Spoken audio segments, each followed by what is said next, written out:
Hello, peace be upon you, Islamic greetings, Assalamu alaikum. This is Converted to Islam and Brother Abdulaziz, and we are here in a Muslim mosque in North America, a house of God. I bear witness that there is no God except Allah, and I bear witness that Muhammad is the slave and messenger of God. Ashhadu an la ilaha illallah wa ashhadu anna Muhammadan abduhu wa rasuluhu. In this video, basically, I'm going to ask the brother here to share his story of how he became a Muslim. I introduce you viewers to Abdulaziz. Assalamu alaikum. I also wish to proclaim Ashhadu an la ilaha illallah, Ashhadu anna Muhammadan abduhu wa rasuluh. And Assalamu alaikum, brother. Wa alaikum salam wa rahmatullah. First question, when did you embrace Islam? I embraced Islam about 2 years ago. MashaAllah. And what religion were you before? I was a Christian, and a practicing Christian, not just one who was born with a Christian name. I was Anglican, that's the Church of England for people in England. That reminds me of my own conversion, because not only was I a nominal Christian, I was also a practicing, believing, born-again Christian as well. And I know a lot of people have trouble accepting that, but that is a fact. So what attracted you to Islam? To Islam, a lot of things. Really how I was introduced to it first. I lived with one Muslim person in a house of probably 6 people total.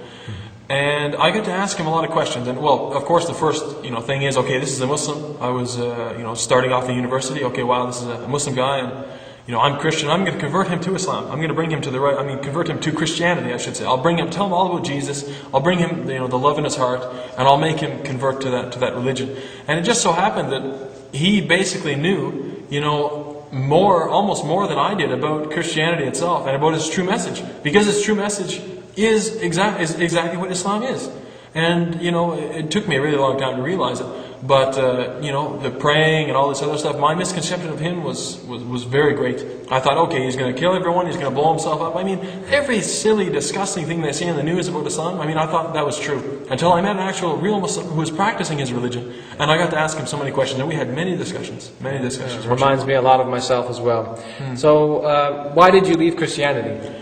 Well, I don't really, leaving Christianity, I don't really like that way of saying it, because, the original message of Christianity, hero people, or hero Israel, the Lord your God is one. You worship the Lord your God with all your heart and all your soul and all your mind. The greatest commandment. And that is in Islam. That is the greatest commandment of Islam. And there's none of this, God is 3, God is 4, we have to pray to this idol, or we have to ask a priest to forgive us because God can't do it.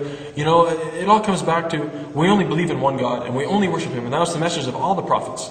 So it took me a really long time to realize, okay, Islam is the real deal. If you want the real deal, that's Islam. I woke up one day and, after 1 year and a half of basically ignorance, and living with one Muslim, 2 Muslims, different Muslims, and talking to them a lot about religion, I said, what about Islam? I said, is this the right path? I said, yeah, everything in it has no problems. Everything in it is right. I said, it's better than Christianity every way. It adds in all the, Christianity goes so far, and then it's all interpretation. It's all, this guy had the Holy Spirit for one time, this guy had the Holy Spirit for another time. It's not clear. The law changes by the day. And it wasn't until that morning I woke up and said, everything they're doing is the truth. It's al-haq, the real thing, the real truth, the real deal. And at that moment I said, I'm going to convert to Islam today, and I'm going to start practicing the religion of God. MashaAllah. And it kind of reminds me of what I tell other non-Muslims as well about my own story, is that you don't actually leave the basic truths and fundamental principles of Christianity when you accept Islam and when you become Muslim. Because within Islam, as the brother has mentioned, one of the 10 commandments, all of the 10 commandments are scattered throughout the whole Quran. And Islam is basically the same fundamental truth and religion that was taught by all the prophets. It's simply a continuation and a recognition of the chain of prophets from Adam all the way through Abraham, Moses, Jesus, and to the last prophet, and that was Muhammad. And so therefore, in my opinion, and I'm sure the brother will agree with me, that a true Christian is one who embraces that religion and accepts Islam and becomes a Muslim. So what did your family say about your conversion? Well, when I originally told them, I told my dad first. We were driving home one day, and I said to him, I'm Muslim now. And he said, oh, okay, very good. Isn't saying, okay, well, who cares basically, well, what about that? And I told him, Al-Fatiha, and I told him I pray differently now, and I act differently, and I don't eat this, and I don't drink this, and And originally, it was, to most of my family, it was more of a denial concept because, even though as soon as I became Muslim, I went to church for a little while too, actually. Even though when I went to church, I'd see things in the book and say, Jesus is God, or we worship you, O Lord Jesus. And I'd say, no, Jesus is a prophet. I don't worship Jesus, so I wouldn't say these things. Even though we'd be standing up singing, all praise be to God, all these hymns, there's certain words that I wouldn't say because I knew them not to be true. Yeah. And after a while, my parents and family, they said, okay, this is the real thing. He's really a Muslim. We're going to read the Quran and try and find things that are wrong with it to try and bring him out of the religion. And they tried to do that and they couldn't find anything wrong with it. And a big problem that a lot of Muslims have, not just my family if they've ever had this problem, a lot of non-Muslims have, is that you give them this message and they can't target the message. There's nothing wrong with the message itself. There's only one God, worship Him. Muhammad is the last messenger, peace be upon him. He continues after Jesus. And yet they can't deny that, but they have to attack the messenger. They can never attack the message. Worship one God. They can never attack anything like that, or even come close to touching the Quran to argue against it. It's impossible. That's true, mashallah. And as you mentioned, they cannot touch that. They cannot attack that concept that there's only one God, and that is the basic fundamental tenet of Islam. That's the backbone of the faith, the foundation of the religion. Tawheed, the oneness and uniqueness of God, and every creature of God will recognize that as a truth, and that is testimony to Islam being the true religion, and that is a characteristic that you would expect to find in the true religion. And it's interesting that you mentioned as well that how clear the truth is recognized in Islam, and that as well is a testimony to the truth of Islam being the true religion. It is easily recognized as the truth.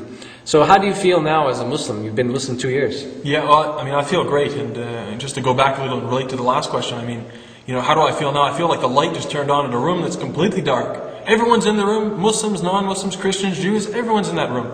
And everyone's yelling at each other, trying to say, well, the room looks like this, the room looks like this. And everyone is wrong except basically the Muslims. As soon as you actually consider it and think about it, that light turns on and you see the room for what it really is. It's not a changing room, it's constant. It's not a going here, going there, and yet it's also very merciful. In that in every situation you're in and anywhere in the world, you have an answer to a question.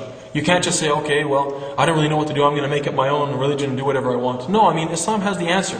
And it's an amazing feeling to be able to look around and see the falsehood. You know what the light is, you know what the truth is, and you know what the falsehood is. So if anyone ever comes to you and says things, you can tell immediately whether they're speaking truth or falsehood.